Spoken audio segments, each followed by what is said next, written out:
तो hello guys, कैसे हो आप सभी लोग। मैं आ गया हूँ फिर से हेवनली डेमन कल्टीवेशन सिमुलेशन का अगला पार्ट लेके।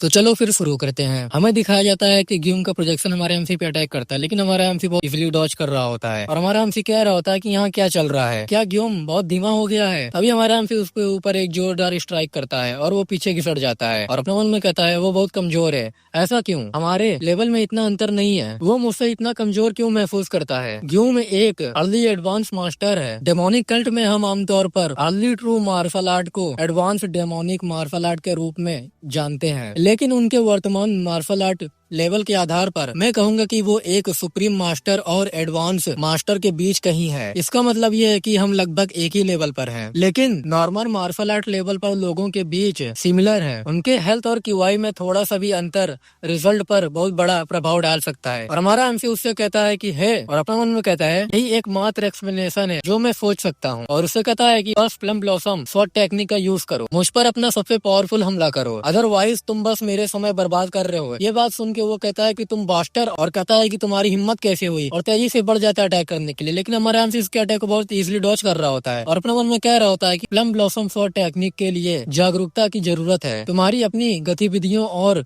भागने का मार्ग ये इस बात पर निर्भर करता है कि तुम्हारा अपोनेंट क्या करता है, क्योंकि इस टेक्निक का फोकस फ्लैशनेस और शार्पनेस है। ये सच में किसी अपोनेंट को मारने की सुप्रीम टेक्निक नहीं है, ये एक जीवित रहने की रणनीति है। मैं पहले से ही प्लम ब्लॉसम शॉर्ट टेक्निक की चाल जानता हूँ, शायद इसलिए, और उसके अटैक को वो डॉज कर देता है ऊपर से और अपने मन में कहता है कि इससे बचना बहुत डिफिकल्ट नहीं है। और उससे कहता है तुम इस बात से निराश लग रहे हो कि तुम्हारे हमले ठीक से काम नहीं कर रहे हैं, अब ये एंटरटेनमेंट होने लगा है। ये बात सुन के वो गुस्सा आ जाता है और फिर से अटैक कर देता है हमारे एमसी पे। हमारा एमसी भी मुस्कुराता है। तभी सिस्टम पे नोटिफिकेशन आता है एक्सट्रीम फ्रीज एक्टिवेट हो गया है और हमें दिखाया जाता है टाइम फ्लो हो जाता है। हमारा एमसी उसका सर काट डालता है और सिस्टम पे लिख के आता है आपने डुअल जीत लिया है, और उसका प्रोजेक्शन भी गायब हो जाता है। ये सब देख के हमारा एमसी अपने मन में कहता है मैं निश्चित रूप से पहले से ज्यादा स्ट्रॉन्ग हूँ। यह बहुत आश्चर्य की बात नहीं है, क्योंकि मेरा हेल्थ और क्यूआई 10 गुना बढ़ गया है, लेकिन मैं अभी भी कंप्लीट अवेकनिंग नहीं कर पाया हूँ। मैं सोचता हूँ कि इसके दो रीजन है। सबसे पहले अब मैं अपनी कॉम्बैक्ट पावर देख सकता हूँ, मैं पहले से ज्यादा पावरफुल हो सकता हूँ, लेकिन एडवांस डेमन मास्टर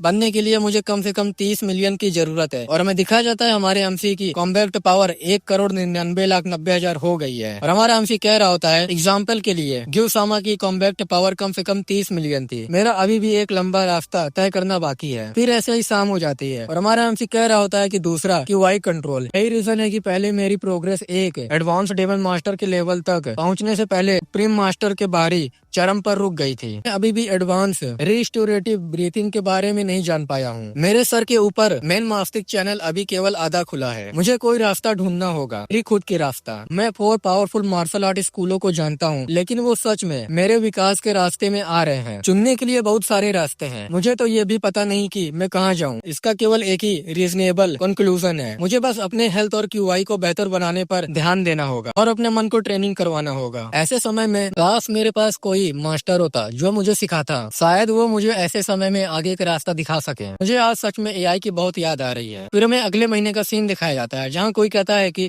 सब लोग इकट्ठा हो जाओ। सोरियोंग आती है और कहती है कि आखिर इतना हंगामा किस बात का है। योरियम कहता है कि गुड मॉर्निंग, तो सोरियोंग कहती है कि यहाँ क्या चल रहा है। तभी हमें योंगजिन और मुगीम का दिखाया जाता है जहाँ वो दोनों बहुत ज्यादा खुश होते हैं। मुगीम कहता है फाइनली हमने सीख लिया है हमारे डिवाइन वेपन के सीक्रेट्स। तो सोरियोंग कहती है तो फिर तुम एक दूसरे को क्यों नहीं दिखाते, तुम्हें मुझे बुलाने की जरूरत नहीं थी। तो जोक्सन कहता है कि वो ये देखने के लिए एक कंपटीशन आयोजित करना चाहते हैं कि किसका डिवाइन वेपन बेहतर है। तो योरियम कहता है कि तुम्हें पता है वो दोनों कैसे हैं। योंजिन हमारे मुगीम से कहता है क्या तुम पहले जाना चाहते हो, तो बोलता है कि हाँ। और वो लोग से कहता है कि सब लोग सुनो, क्या तुमने इंस्टेंट मूवमेंट के बारे में कभी सुना है। और अपनी स्वर्ण निकालते हुए कहता है ये एक इनक्रेडिबल किंग ऑन टेक्निक है जिसे केवल एडवांस डेमन मास्टर द्वारा ही सीखा जा सकता है। तो इसे इंस्टेंट मूवमेंट कहते हैं, क्योंकि तुम इतनी तेजी से चलते हो कि ऐसा लगता है कि एक के बजाय 2 लोग हैं। तुम पूछ रहे हो मैं ये बात तुमसे क्यों कह रहा हूँ, क्योंकि मेरा डिवाइन वेपन एक समय में 4 आफ्टर इमेज बना सकता है। और यही सब नहीं है, जब मैं अपनी तलवार किसी गोल पर घुमाता हूँ ये अपने चारों एनिमी को डिस्ट्रॉय कर देता है। ये बात सुनकर जियोक्सन कहता है कि सच में। तो योरियम कहता है क्या तुम मुझसे ये विश्वास करने की उम्मीद करते हो। मुगीम कहता है ये मैं तुम्हें अब दिखाने वाला, मेरे डिवाइन वेपन तुम्हारे डिवाइन वेपन से बिल्कुल अलग लेवल पर है। चलो फिर शुरू करते हैं। फिर वो कुछ पागलों जैसी हरकत करने लगता है और उछलने लगता है। ये सब देख के तीनों मुंह बना लेते हैं। तो वो लोग कह रहे होते हैं कि वो क्या कर रहा है। तभी हम देखते हैं कि मुगीम तेजी से बढ़ जाता है। हमें दिखाया जाता है उसके 3 आफ्टर इमेज बन जाते हैं। ये देख के तीनों ही सरप्राइज हो जाते हैं। मुगी उन लोग से कहता है कि वेल अब तुम मेरे डिवाइन वेपन के बारे में क्या सोचते हो? तो जियोक्सन कहता है कि वो बहुत इंप्रेसिव था। तभी वो इंजन आता है और योंजन कहता है कि तुमने अभी तक कुछ भी नहीं देखा है, मेरा वेपन बहुत बेहतर है, इसे देखो। वो भी पागलों जैसा हरकत करने लगता है। ये देख के सोरियोंग कहती है वो मुगी जैसे अजीब आवाजें क्यों निकाल रहा है और मुझे पूरा यकीन है कि उसे इन सभी एक्स्ट्रा मूव की जरूरत नहीं है। तो योरियम कहता है मुझे लगता है कि कैप्टन ने उसके साथ गड़बड़ की है। और हमें दिखाया जाता है वो आसमान में जंप कर देता है और एक जोरदार फ्लैश मारता है, लेकिन तभी वो वहाँ से गायब हो जाता है। ये देख के योरियम कहता है क्या वो अचानक गायब हो गया? तो जियोक्सन इशारा दिखाते हुए कहता है नहीं, वो बहुत ऊपर है। तो हमें दिखाया जाता है वो बहुत ज्यादा ही ऊपर होता है। ये देख के योरियम कहता है क्या ये फैंटम स्टफ टेक्निक है? तो जियोक्सन कहता है वो उससे भी ज्यादा डिफिकल्ट है, ये लगभग टेलीपोर्टेशन जैसा लग रहा है। दोनों टेक्निक बहुत इम्प्रेसिव है, विनर का डिसीजन करना आसान नहीं होगा। मुगी वहाँ आता और कहता है कि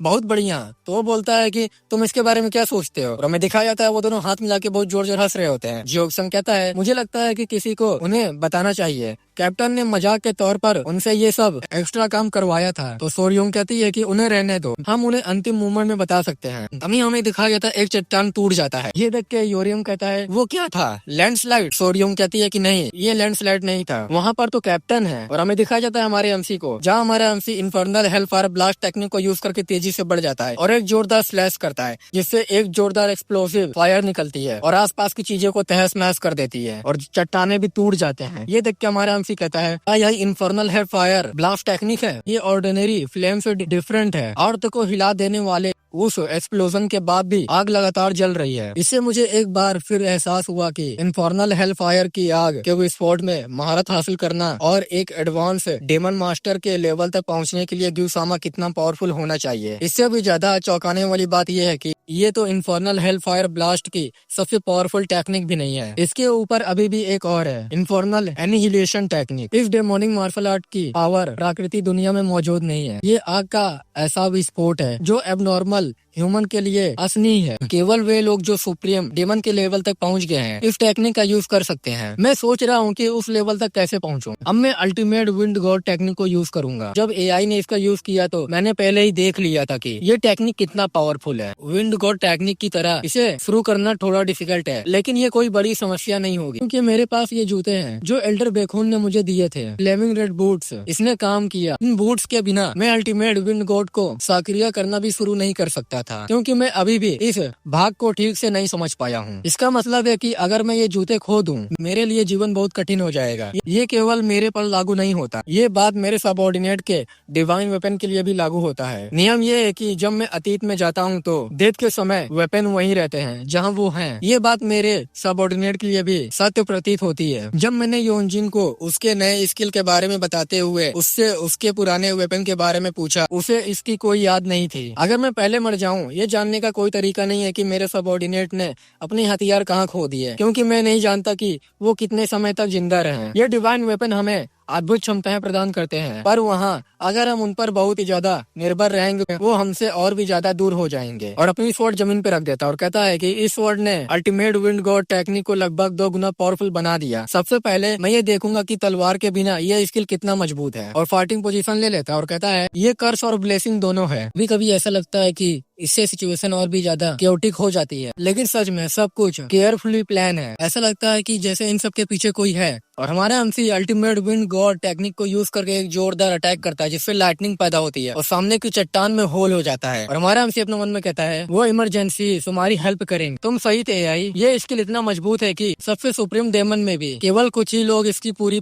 पावर का यूज कर सकते हैं। तभी वहाँ तेजी से सारे सबऑर्डिनेट आ जाते हैं। सोरियोंग कहती है कि कैप्टन। योरियम कहता है कि क्या कुछ गड़बड़ है कैप्टन? तो हमारा हमसे कहता है कि नहीं, बिल्कुल नहीं, मैं तो बस ट्रेनिंग कर रहा था। बाय द वे मैंने देखा कि तुम सभी बहुत ज्यादा स्ट्रॉन्ग हो गए हो, मैं तुरंत बता सकता हूँ ये देख के। मुझे लगता है कि अब तुम डेमन कल्ट में लौटने के लिए तैयार हो। और अपना मन में कहता है एक बार जब समय सच में उड़ने लगता है, मुझे यकीन नहीं है कि हम इस जगह पर वापस आ पाएंगे या नहीं। इसका मतलब ये है कि मेरे सबऑर्डिनेट की योग्यताएं सच में बढ़ गई हैं। मुझे इसे अपना लास्ट लाइफ मानना होगा और अब मैं पूरी कोशिश करूंगा। और सिस्टम पे लिख के आता है कि आप डेमन कल्ट में वापस जाना चाहते हैं। तो हमारा एमसी भी कहता है कि ये परफेक्ट टाइम है, चलो अब समय आ गया वापस चलने का। फिर हमारा एमसी अपने रूम में होता है और सिस्टम पे लिख के आता है क्या आप एक सेव पॉइंट बनाना चाहेंगे, हाँ या नहीं? तो हमारा एमसी नो का ऑप्शन चुन लेता है और अपने अपने मन में कहता है मुझे अपनी प्रोग्रेस को सेव करने की जरूरत नहीं है, ये इस मार्ग पर चलने का मेरा आखिरी मौका है। भले ही मुझे समय में पीछे जाना पड़े, वो समय इससे भी पहले होगा। मैं उस क्रूर ट्रेनिंग से दोबारा गुजरना नहीं चाहता। फिर हमारा एमसी सो जाता है। फिर ऐसा ही सुबह हो जाता है और हमारे एमसी ने एक्सेप्ट मिशन का ऑप्शन चुन लिया होता है और अपने मन में कहता है कि मेरे पास केवल 2 ही महीने बचे हैं, मुझे उस समय के अंदर वो सब कुछ पूरा करना है जो मैंने अभी तक नहीं किया है। और सिस्टम पे 2 ऑप्शन दिए जाते हैं, आप गोनमा का मिशन एक्सेप्ट करेंगे या सिल्वर स्प्लिट यूनिट के हेड का मिशन एक्सेप्ट करेंगे। ये सब देख के हमारा एमसी अपने मन में कहता है मिशन जितना डिफिकल्ट होगा उतना ही ज्यादा समय लगेगा, मैं शायद इसे 1 महीने से कम समय में खत्म नहीं कर पाऊंगा। उस सिचुएशन में कम से कम इनाम के खातिर ये सही रास्ता है। फिर हमारा एमसी गोनमा का ऑप्शन चुन लेता है और सिस्टम पे लिख के आता है क्या आप अपने सबऑर्डिनेट के साथ मिशन पूरा करना चाहेंगे, उनके साथ जाएंगे या अकेला जाना चाहेंगे। तो हमारा एमसी उनके साथ जाने का ऑप्शन चुन लेता है और हमें गोनमा का सीन दिखाया जाता है जहाँ गोनमा कहता है कि तुम्हारा वेलकम है, मैं एक छोटा सा मार्शल आर्ट टूर्नामेंट होल्ड करना चाहूंगा मेरे सबऑर्डिनेट के बीच। मैं सोचता हूँ कि इससे मनोबल बढ़ेगा और एकता की भावना भी मिलेगा। ये एक दूसरे की एबिलिटीज को परखने का एक मौका है और सभी को एक दूसरे के करीब लाना है। इसके अलावा हो सकता है कि कुछ लोग जिनकी एबिलिटीज का उचित मूल्यांकन नहीं किया गया है क्योंकि वे रैंकिंग में उतने ऊपर नहीं है, ऐसे लोगों को ढूंढकर और उन्हें अकॉर्डिंगली रिवॉर्ड करके इससे ज्यादा एबिलिटी को बढ़ावा मिलेगा। बाय एनी चांस क्या तुम पार्टिसिपेट करने के लिए इंटरेस्टेड हो? तो सिस्टम पे नोटिफिकेशन आता है, नीचे दिए गए रास्तों में से एक को चुने, अपने सबऑर्डिनेट के साथ इसमें भाग लें, दूसरा अपने सबऑर्डिनेट के साथ टूर्नामेंट देखें। तो हमारा एमसी कहता है मुझे मना करने का कोई रीजन नहीं दिखता, आखिरकार ये गोनमा का एक मिशन है जो अभी भी रिवॉर्ड प्रदान करता है। फिर हमारा एमसी पहला वाला ऑप्शन चुन लेता है। ये देख के गोनमा खुश हो जाता है और कहता है कि एक्सेलेंट, जब ऑर्डर तय हो जाएगा तो मैं तुमको बता दूंगा। तो हमारा एमसी कहता है ऑर्डर। फिर हमें एक एरिना का सीन दिखाया जाता है जहाँ बहुत सारे लोग इकट्ठा हुए होते हैं। हमारा एमसी भी वहाँ आ जाता है और देखता है और कहता है ये वही एरिना होना चाहिए और हमें बिगुन को भी दिखाया जाता है और वहाँ बहुत सारे लोगों को भी दिखाया जाता है। ये सब देख के हमारा एमसी कहता है सारे सिल्वर स्पिरिट